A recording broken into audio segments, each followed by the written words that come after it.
ಇನ್ಮುಂದೆ ₹5 ಕಾಯಿನ್ ಬಂದ್. ಹೌದು, ಸದ್ಯ ದಪ್ಪದಾಗಿರುವ ಹಳೆಯ ₹5 ನಾಣ್ಯಗಳನ್ನು RBI ನಿಷೇಧಿಸಿದೆ ಎನ್ನುವಂತಹ ಸುದ್ದಿ ಹರಿದಾಡ್ತಿದೆ. ವರದಿಗಳ ಪ್ರಕಾರ ಈ ನಾಣ್ಯಗಳು ಚಲಾವಣೆಯಿಂದ ಹಿಂಪಡೆಯಲಾಗಿದೆ. ಇನ್ನು ಕೆಲ ವರದಿಗಳ ಪ್ರಕಾರ ಈ ನಾಣ್ಯಗಳ ತಯಾರಿಕೆಯನ್ನು ಸರ್ಕಾರ ನಿಲ್ಲಿಸಿದೆ ಎನ್ನಲಾಗ್ತಿದೆ. ಸದ್ಯ 2-3 ರೀತಿಯ ₹5 ನಾಣ್ಯಗಳು ಚಲಾವಣೆಯಲ್ಲಿದೆ. ಇಷ್ಟು ವಿಧವಾದ ₹5 ನಾಣ್ಯಗಳ ಪೈಕಿ ದಪ್ಪಗಿರುವ ₹5 ನಾಣ್ಯದ ತಯಾರಿಕೆಯನ್ನು RBI ನಿಲ್ಲಿಸಲಿದೆ ಎಂದು ಹೇಳಲಾಗ್ತಿದೆ. ಆದರೆ ಈ ಬಗ್ಗೆ RBIಯಿಂದ ಅಧಿಕೃತ ಹೇಳಿಕೆ ಏನೂ ಬಂದಿಲ್ಲ. ಇನ್ನೊಂದು ವರದಿಯ ಪ್ರಕಾರ ₹5 ನಾಣ್ಯಗಳು ಬಾಂಗ್ಲಾದೇಶಕ್ಕೆ ಅಕ್ರಮವಾಗಿ ಕಳ್ಳ ಸಾಗಾಣಿಕೆ ಮಾಡಲಾಗ್ತಿದೆ ಅಂತೆ.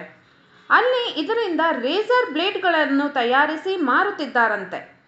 ಒಂದು ನಾಣ್ಯದಿಂದ ಅಲ್ಲಿ 6 ರೇಸರ್ ಬ್ಲೇಡ್ಗಳನ್ನು ತಯಾರಿಸುವುದು ಗೊತ್ತಾಗ್ತಿದೆ.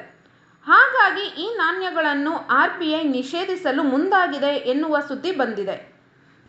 KA ಕನ್ನಡ ನ್ಯೂಸ್, ನಮ್ಮ ಕನ್ನಡಿಗರ ಧ್ವನಿ.